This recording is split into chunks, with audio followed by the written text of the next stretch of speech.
Mic check 1 2 1 2. My sweet waifu. Is that you?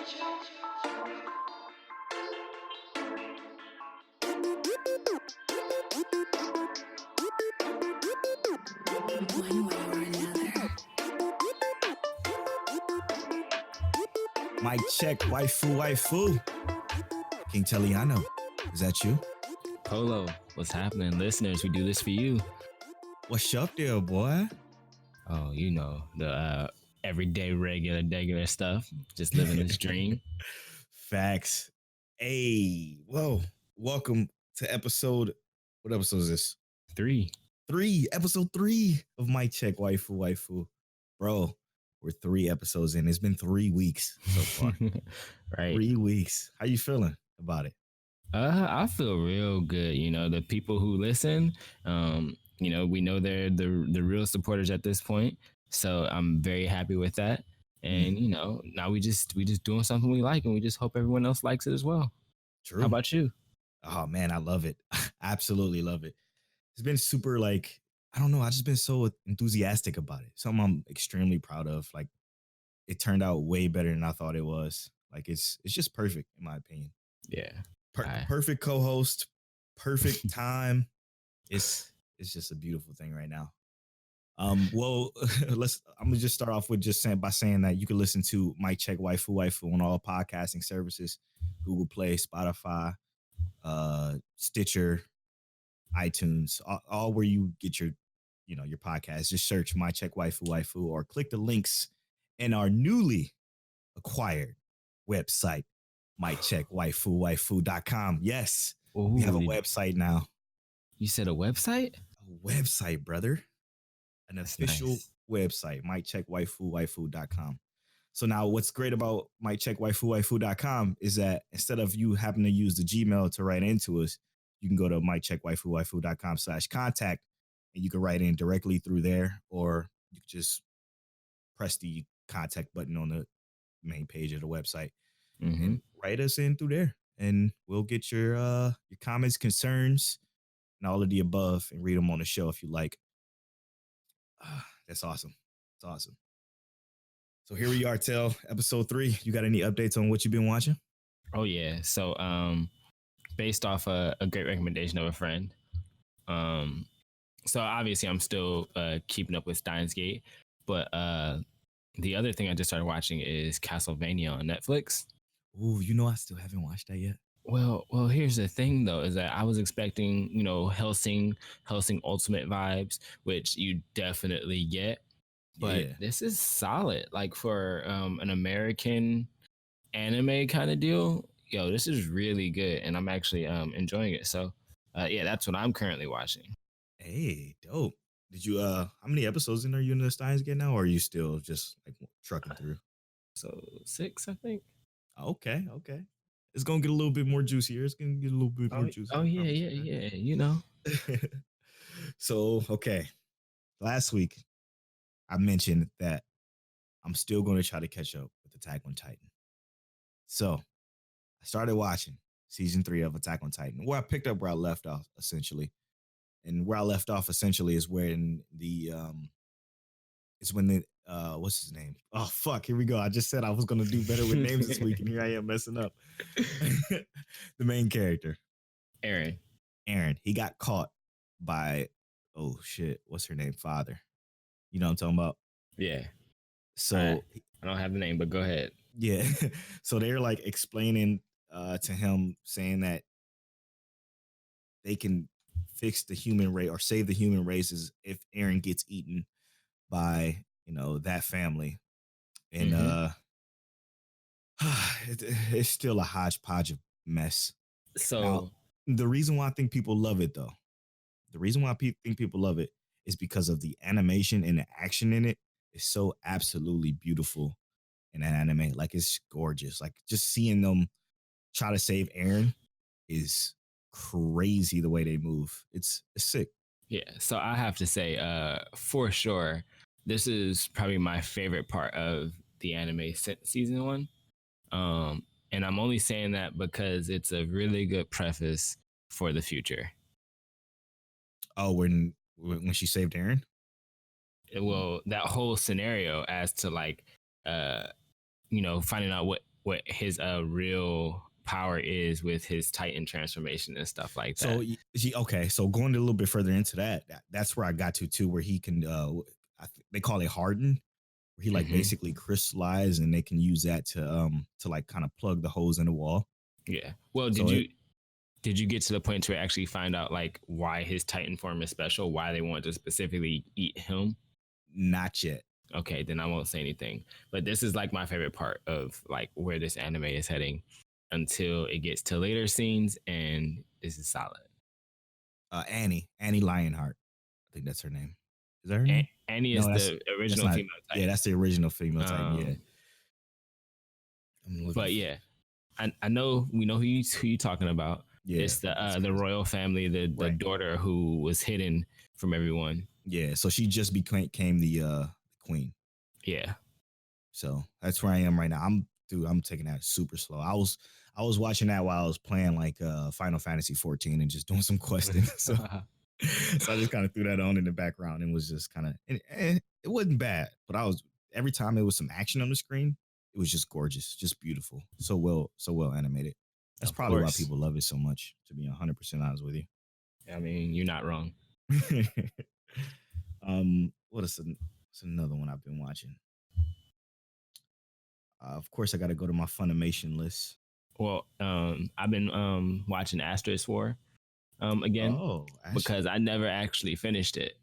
You never finished Asterisk War? No, I never finished it because you know how much I love Chivalry of a Failed Knight, and I was like getting so far in Asterisk War, I had to go back and watch Chivalry all over, and I was like, nah, man, I'm gonna finish Asterisk War this time. So right now, I'm at the beginning of like the tournament. Okay, yeah, I'm see. You're good at like rewatching stuff, revisiting stuff. I don't know. Once I'm done with it, I normally not watch it again unless it's one of my top 5. But I never finished Asterisk War, so I'm going back to finish it. Give it a thorough looking over. I really like these anime because there's one other anime I was watching that's very similar to this, and it's called the Unbreakable Mechanical Doll. Yeah, I think I watched that one. I'm not gonna say it's as good as Asterisk War or Chivalry of a Failed Knight, but the concept is solid, and I like how they got it. But they're not gonna expand on that because not enough people are gonna want to watch that. Yeah, is it the one with the guy with the headphones? There is a guy with headphones, but he's not the main character. Okay, so that's not the same one I'm referring to then. Wow. Okay. Well, this is another one I was watching called and then this has a long subtitle because anime, right? It's called A Girl Who Chants Love at. Sorry, I got to click it to read the rest of it because it's just okay. It says A Girl Who Chants Love at the Bounds of This World. That's a pretty decent anime on Funimation. It's on episode 11 of the English dubs. That one I'm just taking slow, but it's pretty entertaining. It's revolving around time again, so of course that's what made me stick with it. Anything that has to do with time and just that the whole aesthetic is kind of my wheelhouse. So I'm watching it. It's not as good as Steins Gate, not even close, but has an interesting concept because the concept is he has this tool that if he activates the tool, it then creates a different world line, and he goes into that world line and kind of replays it back in a different basically a different universe, but it's the same person, almost like that whole string theory thing. Exactly, almost exactly that. Actually, you can see like when he goes back, it breaks off the string and then he goes into a different universe. Like for instance, it's that's a heavy spoiler. Never mind. There are situations to where he doesn't like the outcome and he goes back so many different times, and you could just imagine that, how that of course plays out. But yeah, that's a pretty good one so far. I'll let you know how that goes when I keep watching it. But is that all you've been watching lately? Yeah, right now that's all I've been watching. Like I said, Castlevania, Asterisk War, and Steins Gate. Yeah, for me, Attack on Titan and keeping up with Shield Hero, of course. Okay, so this week's topic of the show, we're gonna be discussing our favorite anime villains. And when I tell you, you guys wanted to discuss your favorite anime villains, you wanted to discuss your favorite anime villains because you said we had how many listeners right in? So I think it was 15, 14. Oh my goodness, that's awesome. Yeah. We love the support. We love it. We love it. We love it. Thank you so much for that. Now, this is a topic people were like, when I would post it or post it anywhere, they would say favorite anime villains, huh? They would just think like, huh. Actually, I'm gonna go into our very first email, if you don't mind, listener. Not our very first email, but one of our emails. It starts off by saying, this is from my guy Shady. Shady is an Australian listener of ours, but he says, I had to really think about this one since I never really considered what my favorite villain is. Uh, through all the anime I've watched, I've say Boros from One Punch Man for two main reasons. One is the best fight scene I've ever seen in any anime, and two, just a nice simple goal: find someone to match his power for a decent fight. I think that's I think that's right. Long time since I've watched it, but I relooked at the anime and I watched it. Yeah, and it probably changed my mind. You're basically saying that uh, it, the fact that Boros just wanted a good fight makes him a great villain, and that's why I love this email. Yeah, man, it's just straightforward and simple. Throw hands. Exactly. Oh, he also says regards Shady at the end of the email, but let me just put in his side note. His side note is Zetsuo from Demon Slayer is still quite annoying. We'll talk about that later. Yeah, we'll talk about that in the episode 13 recap. But yeah, I mean that's a great villain because Boros really didn't want anything but just a good fight, and when he got it, I mean, it's almost it's almost like an orgasm for him. He was enjoying the hell out of that fight. Yeah, and they were going ham in that ship. It was pretty good. One Punch Man is such a good anime, man. Such a good anime. I need to start season 2 already. Who you telling, man? Season 2 is I'll read the next email. Got you. This email is from Kaylin. Kaylin is a coworker of Tails, so I hope she don't mind me reading it. But here I go. The villain that comes to mind for her is No Face / Spirited Away. The reasoning is starts out as Chihiro feeling sorry for him, and he looks sad and lonely, so she lets him in. I felt sorry for it. And it comes in and they start sharing things with it, and slowly he starts taking more and more until all of a sudden it's a huge disaster and overwhelming. She manages to get rid of it, but it nearly destroys her. And afterwards, she didn't see it as a monster anymore. She was no longer afraid. She just knew not to give it anything. And then she also adds that this hits me because I've been the victim to a toxic relationship in my life. And this to me is the embodiment of a toxic relationship.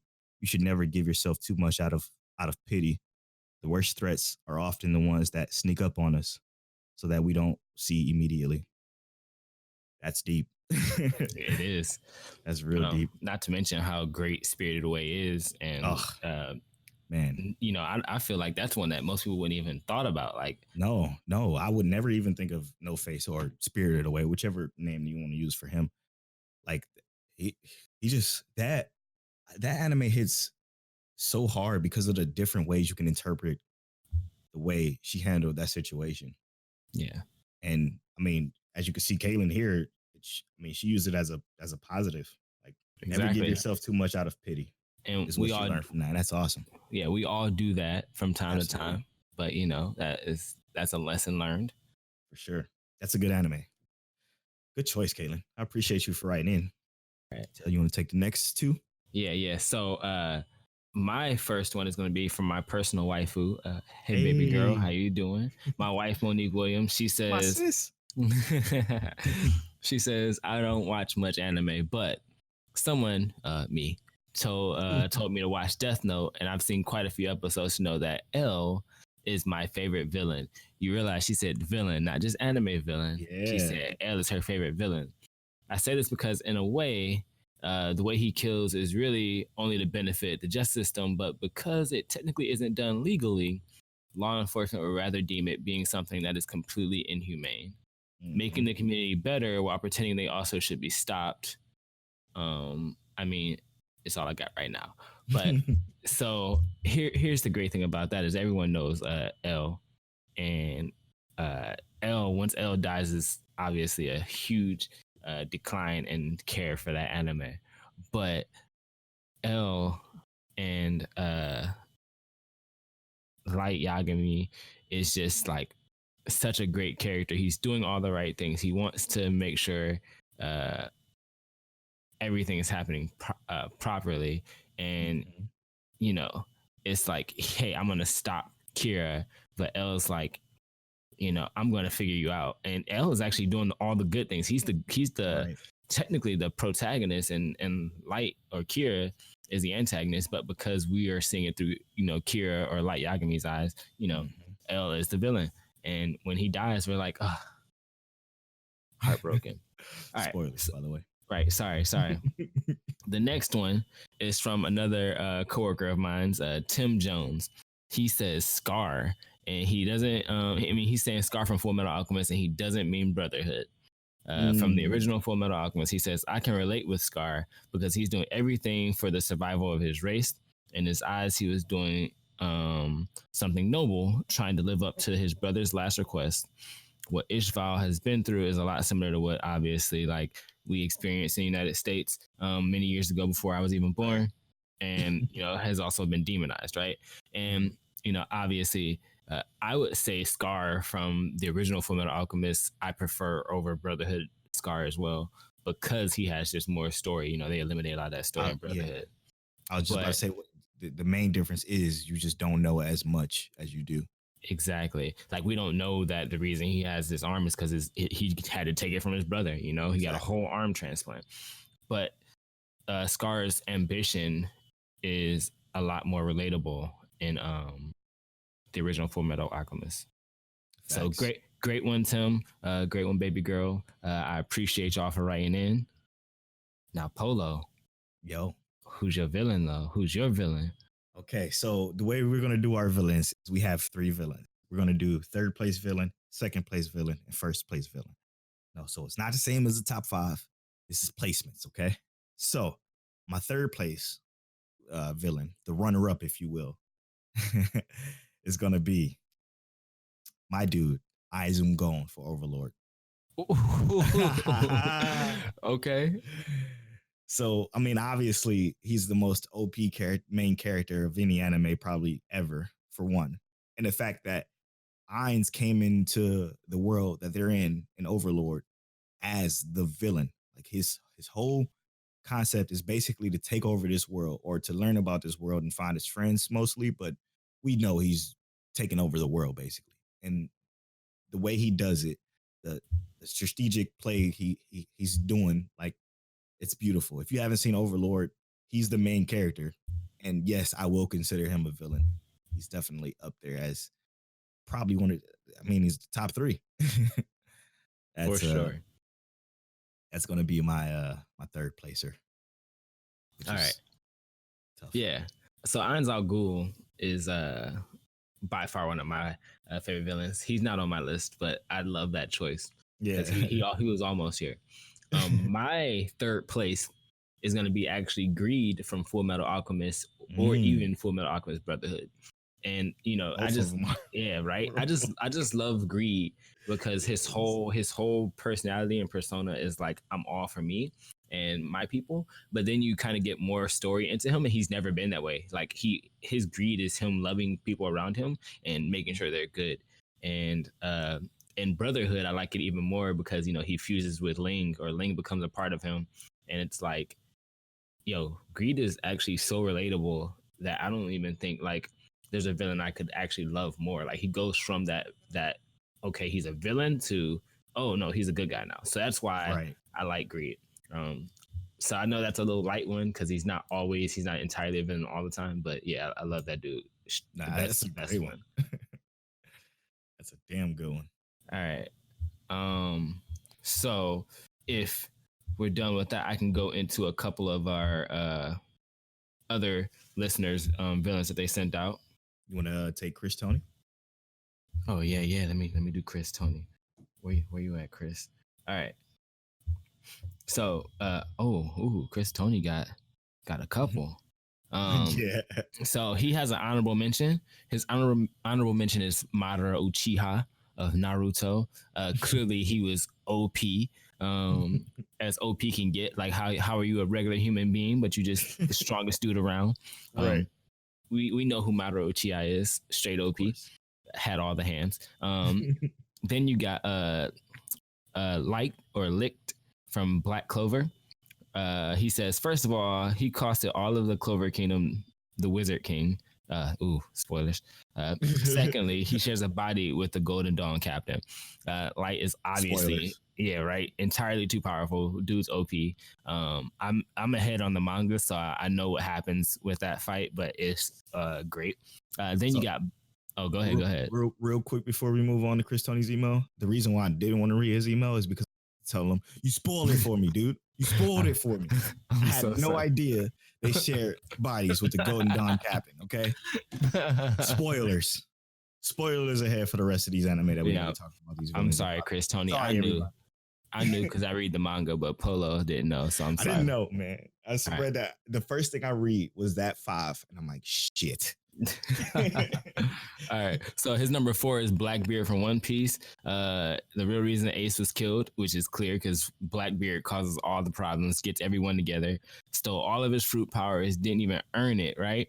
Like, how did you not earn anything and then kill Whitebeard? Which, I mean, let's be fair, they had to jump Whitebeard because Whitebeard's a goon. Lelouch Lamperouge, this dude created a whole nation, then betrayed all of them.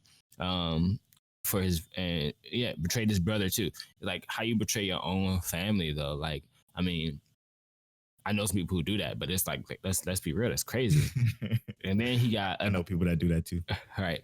Then we got Itachi Uchiha as number 2 on his list. Itachi Uchiha made the hard decision, killed his own family, lied to his brother up until the very end. Also had a sword that can seal anything and shield that can defend against anything. He was just born OP, but he was that villain who he played the villain, but really wasn't the villain. Super relatable. Loved his family, but did what he had to cover. Villain. Yeah, right. And then his final one is Aizen. He said, boy, this guy right here betrayed the Soul Society, ruined Tozen, ruined the old man's flame sword, used hundreds of people as test subjects. Very Orochimaru-like, by the way. And then you couldn't kill him. If I remember correctly, they defeated him like 3 or 4 times. Yeah. So you kill Aizen and you thought you killed him, and catch you next season, brother. Right. All right. I feel like his email was like a solid 2. Yeah, exactly. His was 2 emails. So I guess go to. I was gonna say, if you want, I can go to my. Go. You do the emails. Yeah. So we had a few people writing to us on Facebook. We do have a Facebook page now. So, or by the time you listen to this, we'll have a Facebook page. So you can write in there with any comments, concerns you have there. So I'm gonna go ahead and read Christopher Goodwin. His is Orochimaru from Naruto. King Bradley from Full Metal Alchemist. Wow, King Bradley. Yeah, the Führer. Wow, dude, that's a good. Even though it's an American show, Dracula from Netflix, the Castlevania series. Wow, I say Dracula because, like most good villains from anime, you can somewhat empathize with Dracula. If you've seen the show, you will know what I mean. Oh, no spoilers, Christopher. Yo, you a real one for that one. Right? You a real one for that one. Now I gotta watch this Netflix series, dude. It's so good though. Like, so far, it's so good. Wow. Okay. I'm looking forward to that one. Okay, the next one comes from Jacob Mills. Jacob says, Light Yakuza, he's a villain with a go that could be considered good, but goes about it with the methods that make him a pure villain. Huh. Wow. I like the way you worded it. Clean, smooth. Thanks, Jacob. So you want me to do my second place villain? No, I do my second place villain real quick. All right, let's hear it. My second place villain. I mean, this is one I talked about, I think, for the past 2 weeks, which y'all probably getting sick of me hearing, but I mean, I have to. It's just he's just my favorite villain of all times, only because of what we talked about in some of these listeners' mail. You can empathize with him, and that's gonna be Zabuza from Naruto. Zabuza, just his his reasoning, like when he explains it as he's dying there next to his what's his name? Fuck. Haku. Haku. Yeah, as Dan dying next to Haku, you start to see him like completely change to the Zabuza we wanted in the rest of the show. Like if he could have stayed alive, if we could have had that Zabuza and he was just a normal ninja, that would have been incredible. But yeah, his methods weren't quite right, but I think he was one of the best villains only because he was like just super ready to kill kids. Also, right, you're right though, but also let's be real, like that's when you knew Naruto wasn't like a joke. Like they met a whole man who was ready to kill kids and then ran into a mob of people and killed all the mobsters. Yep. And right before that though, like right with before no arms. Yeah, right before that, like Naruto, the way they were treating this mission, they were treating it like it was just another mission. They didn't realize that they were going to have to fight some real shit, like witness death, see carnage. Like they didn't think they were going to see it like that. And Zabuza brought it. He was the first one to bring it, I think. Right. That's my second place. So my second place, and I know I've said this once before, and Polo, you probably already know this, but my second place villain, is Gilgamesh from Fate Zero, Fate Stay. Doesn't matter what fate you in. Gilgamesh is the truth. Mostly, just because like he's super confident, right? Like he comes in, he's wearing all gold, like clad in all gold armor. He's smirking at everything. You don't really make this dude mad or salty at all. And he's talking all this crap, and everybody's like, "Yo, you can't be that tough." And he fights you and you're like, oh no, you know what, you confident for a reason. It's just like you're not overconfident because you just a punk or a smug. No, he's confident because he knows he can kill you. Like, yep. And he was super smooth about it. Yeah, Gilgamesh is the truth. And I also love him because he killed my favorite character in the Fate series, Iskander, or Alexander the Great.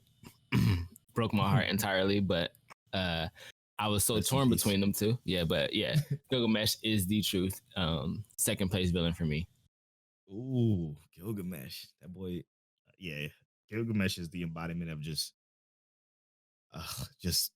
pure. I don't know. People don't use this term no more, but it's the only thing I can think of right now. And that's swag. Like he just had it, man. He just straight up had it. Yeah, man. That man was something else. Okay. Next couple of listeners. All right. So one of our next listeners, a longtime friend of both of ours. I've known him since third grade. My bro Keith Warner.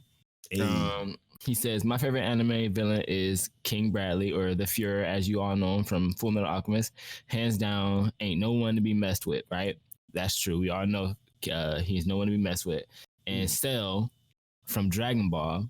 Oh, Cell. He was like, Cell literally waited 3 days for dudes to get stronger to fight him. Cell said, hey, I'm going to wait 3 days for y'all to run me my fade. Yo, I forgot about that. I'm going to build the stage for y'all to catch hands. That's Cell. He stood there, bro. He stood there with his arms crossed. He didn't go get food. He let everything come to him. And then still whooped on the Z Fighters until Gohan decided to get strong because his dad got killed or whatever, died. And then his last one, he says, I know what you're thinking, Montel, and I didn't forget, but last but not least. Now, who he's about to say would be a solid runner-up for me, and I love this character. He clears his throat and says, Kid Buu. Kid Buu from Dragon Ball is one of my favorite villains. And that man is the truth when it came to bodying and killing everybody. And what greater way to kill your worst enemy than to turn their sweet self into chocolate? No pun intended. All pun intended. Kid Buu, I just love his pure outrage and ridiculousness. I love him. By far one of my favorite. The next one is from an old coworker of mine, Andrew Kenter. He says, we talking Miriam, the Chimera Ant King from Hunter x Hunter. Ooh. Right. Yeah, he says, the man is complex, reasons for both his aggression and his passion, the brilliance in thought and action. So much going on with the character. Love this fight with Netero. Iconic. So good. He's honestly amazing, and even the way you phrased that, Andrew, was great. We appreciate that. Keith, 100%. I love you, bro. Keep them coming. Love you, Keith. Go ahead, Polo. Oh, this is my number one, huh? No, you got to do 2 emails, bro. Oh, tripping. Okay. So the next email is it's from Michael Shelton. Michael Shelton says, Madara, my man's had a dream and started all types of of shenanigans over years to get stuff done, and through the hands with everybody who wanted it. And he's referring to the Great Ninja War, because literally every ninja tried to attack Madara and got their ass whopped. Got it handed to him. Oh, it was so good. Good one, Michael. It's thousands of y'all, and Madara is like, hold this for me real quick. Yeah. The next one comes from Desmond.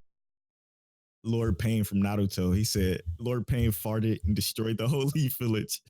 And then he also mentions Cell from Dragon Ball Z. He sat there for a week waiting to run people fades in his own arena. And then Rob Lucci from One Piece, best fight in the One Piece history to me. Never seen it, so I can't comment on that. Rob Lucci is the dude who turns into a leopard, and he fights Luffy. I saw that in the clip. That fight is intense, dude. Because I remember watching this the first time. I'm like, Luffy's gonna die here. Like, this is gonna be the end of it. I'm like, I know I got 400 more episodes after this, but Luffy's gonna die right here. Oh my God. He just got his friend back and he's about to die. Okay, cool. So yeah, Rob Lucci, great one. And then what's his last one, Polo? Oh, his last one is Sashomaru from Inuyasha. The sibling rivalry. Fro Daddy's approval to wield his favorite sword was amazing. Wait, Fro Daddies? He meant 4 daddies. Oh, they were fighting over Daddy's approval. I like Fro Daddy's better. It is better. Fro Daddy's approval. Wow, to wield the weapon. That's a good one. So, I think it's that time. Oh, the number one. What you got for me, Till? All right. So my number one is someone that no one knows. I already know. I'm not even going to say anything about it, but I did talk about this in my last episode about my favorite manga of all time. Technically, he's an anime villain too. Okay. His name is Yudo Ejika, or Ejika Yudo, from Twin Star Exorcist. Now, I love this dude. And he is the twin sister of one of the protagonists, or twin brother of one of the protagonists. Okay. And essentially, he is the main antagonist in terms of like these guys, they start off in like a exorcist school.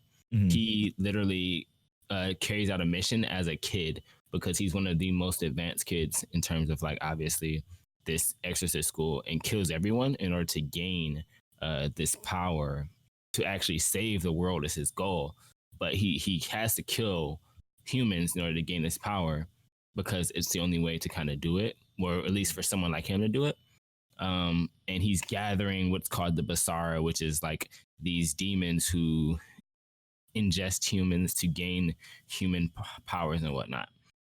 But this man, I just finished reading one of the manga chapters.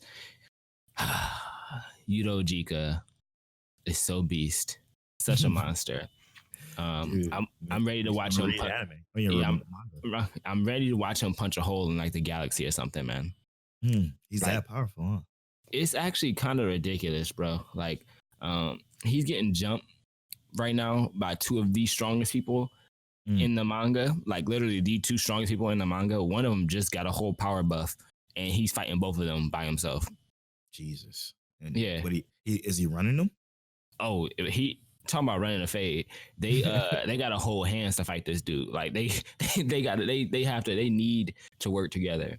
The one dude is literally saying, "Hey, I'm gonna kill him before you do," and the other dude is like, "No, I'm gonna be the one to kill him." And in reality, none of that's happening. Ain't nobody's killing him tonight. Wow, that's interesting. Okay, so do we go to my number one? Yeah, my number one, the gold trophy. Now, this guy is, I mean, he probably killed the most people in any anime probably ever. I mean, besides the people that destroys the worlds and get wished back by Dragon Balls and whatnots, but we're not gonna go into that. but it's you ready? Oh yeah. It's Kayaba Akihiko from Sword Art Online. Now, Kayaba is the director and the creator of the Nerve Gear in Sword Art Online, and he's the one that traps all the players, sending signals to the users' bodies that if they die in the game, they die in real life. And so many people died in that damn game, and also died in real life in the anime, of course. But his whole ideology is just crazy. The fact that he puts these people through this shit and tells them you have to come up to this 100th floor and beat me in order to get out of here for free. And he damn near wasn't even trying to let him get out. Like it was just he's definitely probably one of the worst villains of any because of just what he did. Like he created a video game. Now, video games nowadays are played by kids. If you think about it in IRL, they're played by kids. So now you have these kids' families, and you remember how many years they were trapped in there? I think it was 2 years. They were trapped in there for 2 years, bro. 2 years. Imagine the amount of people that died. They say it in the anime. I don't remember the total death count. Let me see if the death count is here somewhere. I want to tell you though, that's a villain I didn't even think of. That's a great choice, by the way. That's why he was my number one, because he just has so much to him that is actually he's disgusting. He's a disgusting fucking villain. And the fact that he wasn't he the guild leader of Yuki's guild? Yeah. Like that's fucked up, bro. That's fucked up. He was the guild leader that entire time, and he was hiding in plain sight. Yeah, that was a great. Oh man, I'm a little tossed back off that one, man. That's a good feeling right there. That's why he was the only one I had at one point. Yeah, his ambitions and whatnot were like, because I think like what he did, his goal was to make gaming more realistic. Which, let's be real, like for us avid gamers, to actually be in that kind of world, although it's super scary to know that we would die, though that's low-key a dream come true to like be able to play a game that intense and like live that life. But it's also like, man, like you gonna kill us if I like die in real life here? Like, you know how often we die in video games? That's what I was just about to say. Like I play MMOs on my Twitch stream, twitch.tv/PoloFly, but I play MMOs. The MMO I play the most is kind of similar to Sword Art, is Black Desert.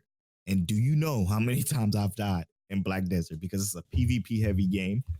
I've died so many times. Like just thinking about that, like I would have been dead probably the first 2 months if I knew what was going on. Like if I didn't know what was going on, I probably would have just been PK'd.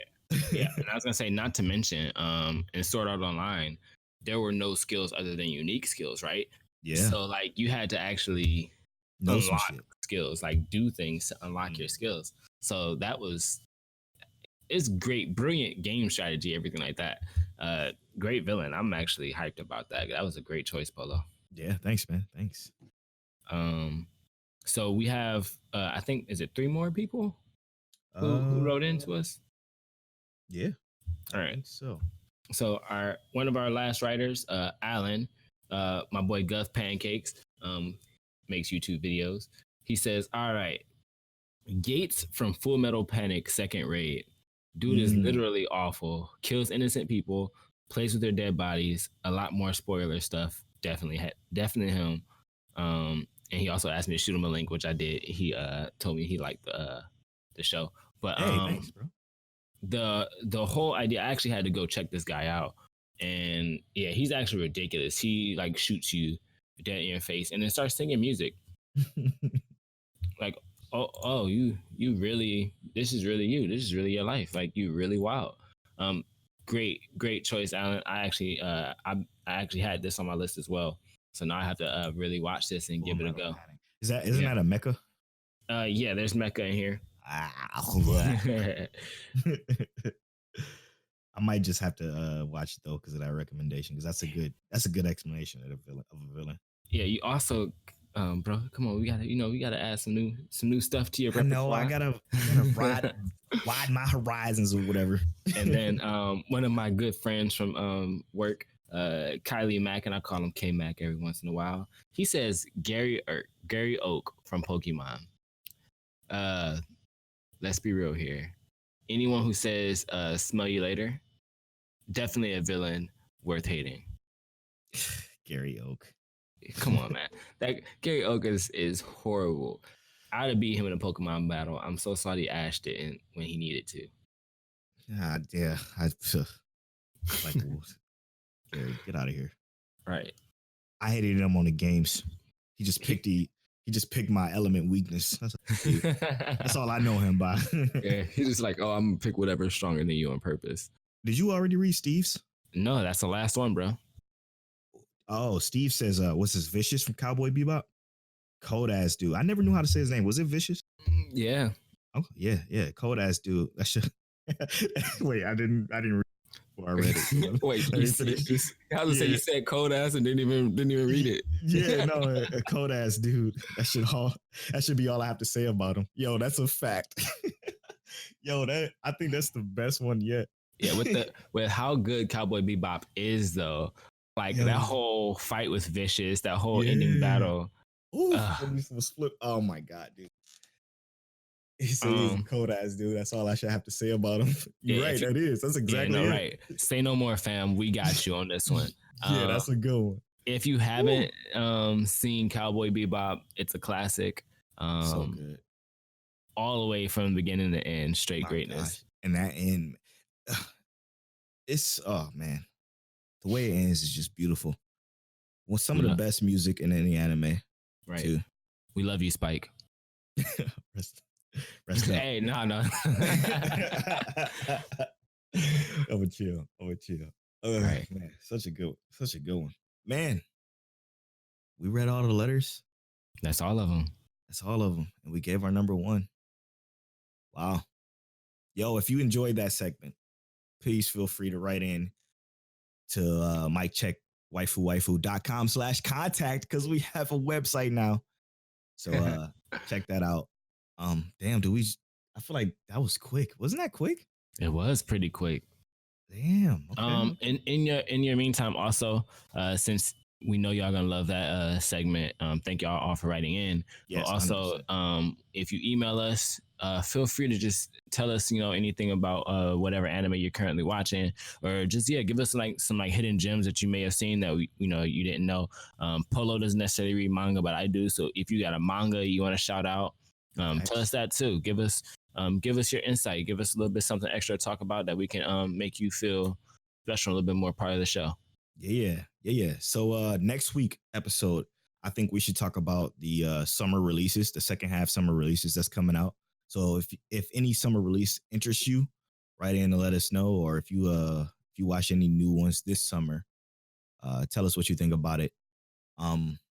This is the part of the podcast where we recap what we're currently watching.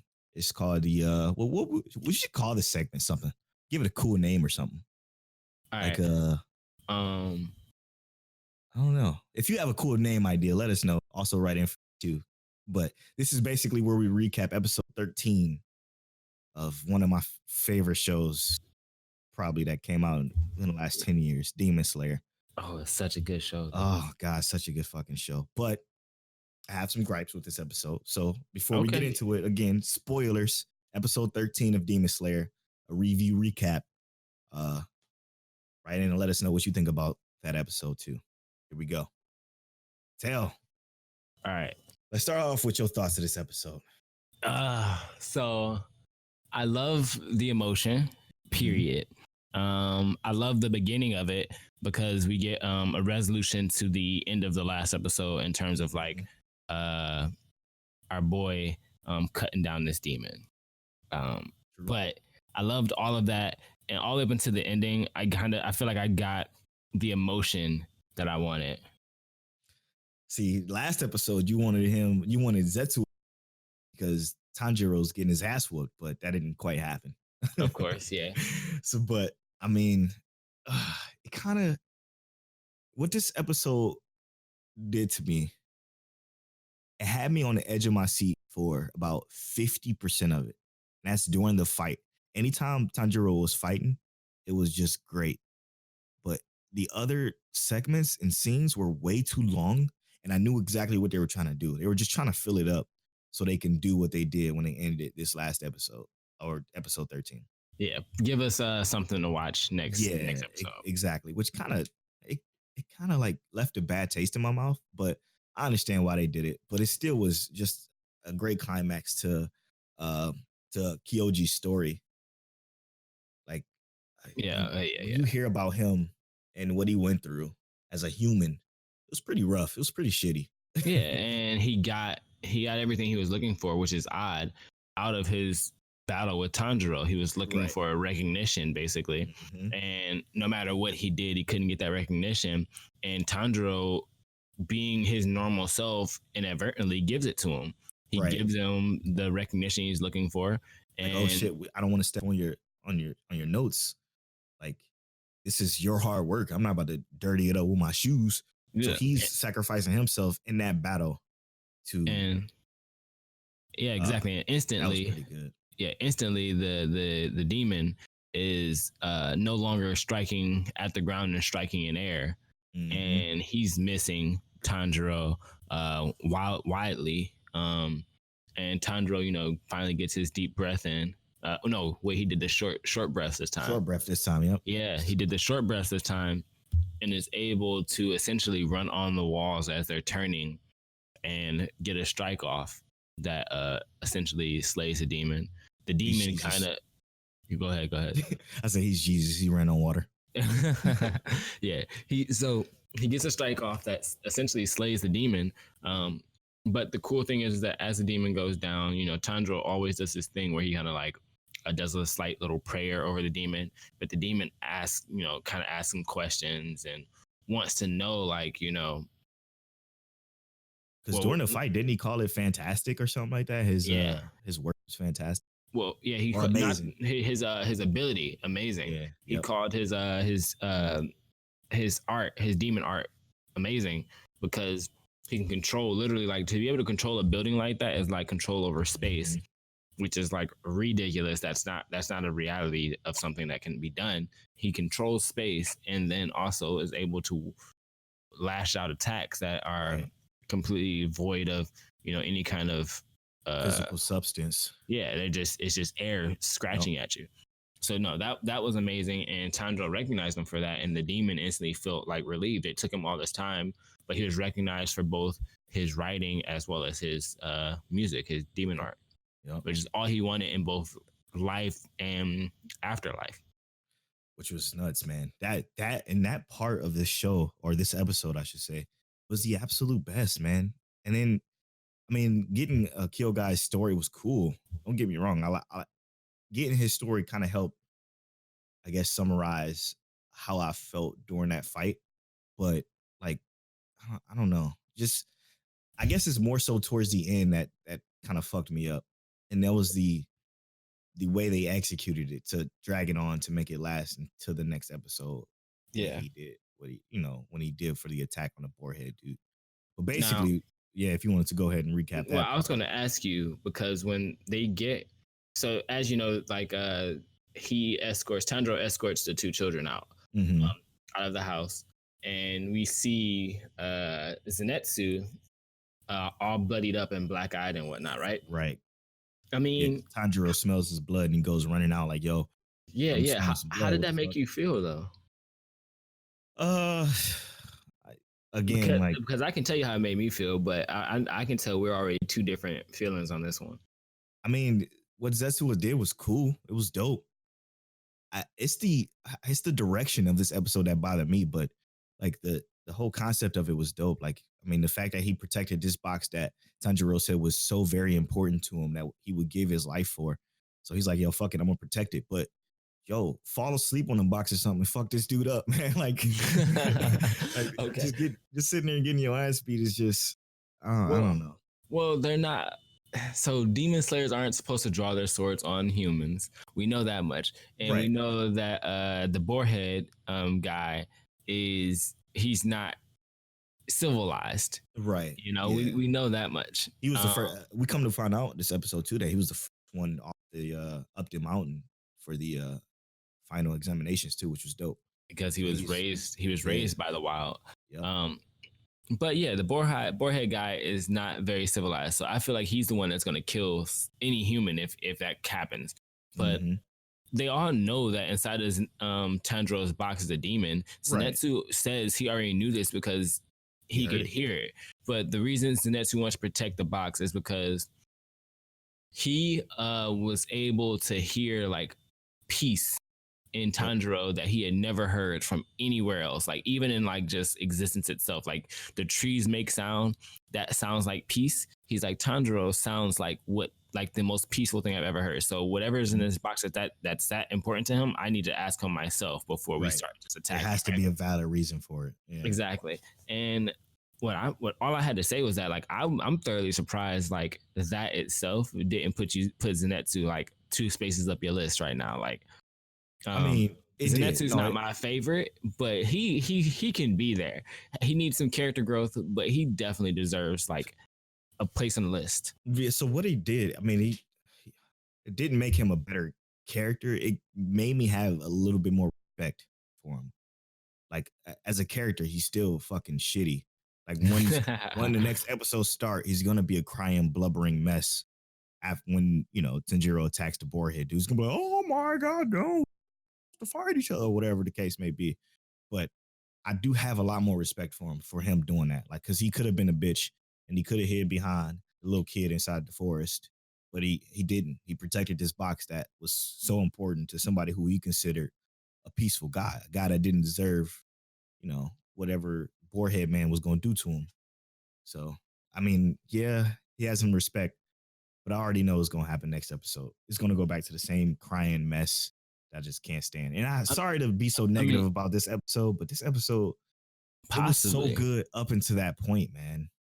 I mean, so I felt nothing but tension though. So like, I was ready, and I mean, I understand where you are, right? I was ready. I'm like, Tanjiro, let's get this dude. I'm thinking about like, let's say you remember us back in middle school or high school or whatever. I'm like, oh nah, we gotta get this dude. Dude. That's how I'm feeling about Tanjiro right now. I'm just like, nah, man.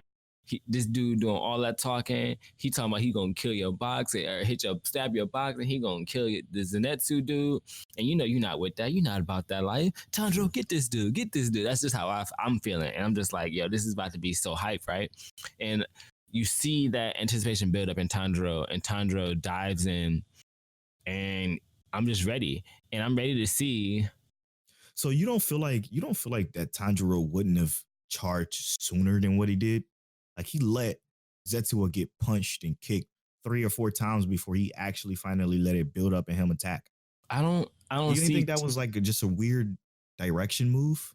Well, so here's my thing is that Tanjiro, even when when they went up the mountain initially and they were doing the exams, right?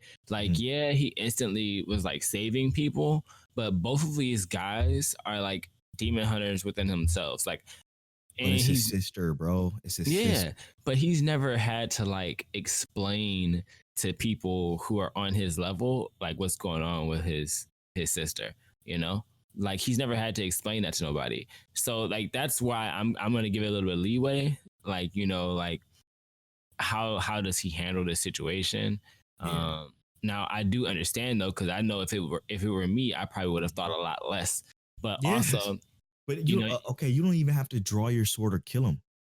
Push him, throw him like you did it in the earlier episodes. Like just get him away from that box, because that box is so important to you. You're standing there watching Zetsuo get his ass kicked and punched, not once, not twice, but 3 or 4 times. Yeah, but right before this, we also heard his ribs crack. That's true. I guess that's we heard his ribs crack just because he took a large breath. He just like crack. Yeah, that's true.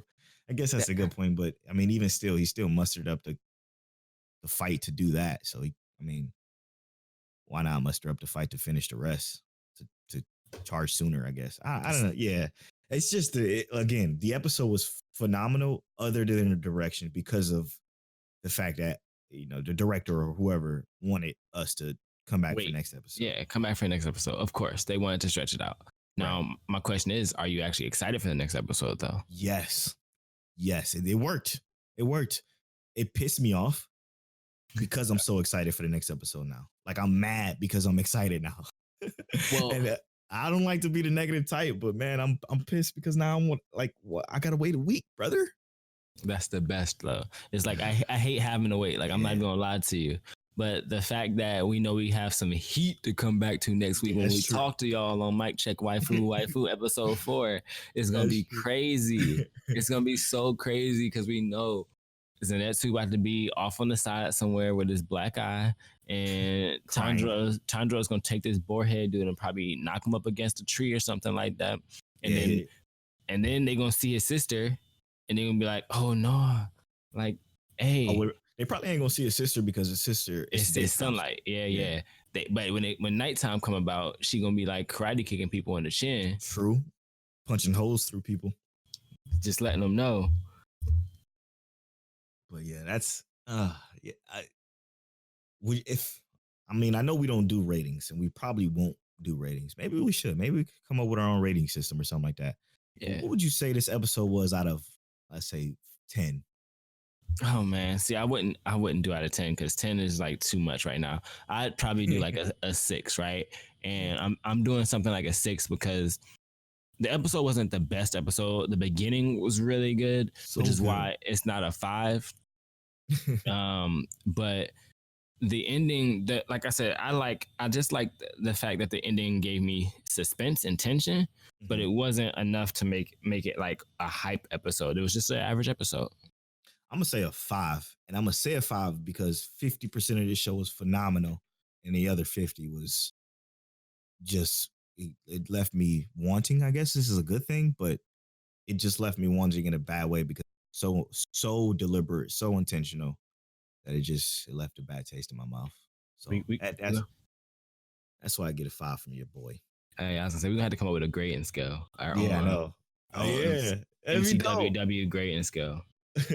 Write in and let us know if you think what we should have for that. That'd be dope. That's a good idea. Just something that doesn't take itself too seriously, but is still effective. You know what I mean? Yeah. Have you ever watched this guy named Jeremy John who does movie reviews? I haven't. His top rating is called Awesome-tacular, and his most bottom rating is dog shit. So I like his rating systems. And we'll watch and we'll buy on Blu-ray, and this is a good time, no alcohol required, or it's a good time if you're drunk. Like, I like his rating system. Yeah. But yeah, just give us an idea. But other than that, that's a wrap on episode 3 of Mic Check Waifu. You can follow me on Twitter at Polo Born Fly. I was about to say at King Teliano. Wow. Hey, that's me. That's me. You follow me on Twitter at King Teliano. Follow me on Instagram at Naughty Gentleman. And follow me on Instagram at Polo Born Fly. Thanks you all for listening. Thank you all so much could really enjoy this episode a whole hell of a lot because of you guys' involvement. We appreciate it. Rate, like, and subscribe on iTunes and all podcast services. We'll see y'all next week. Later.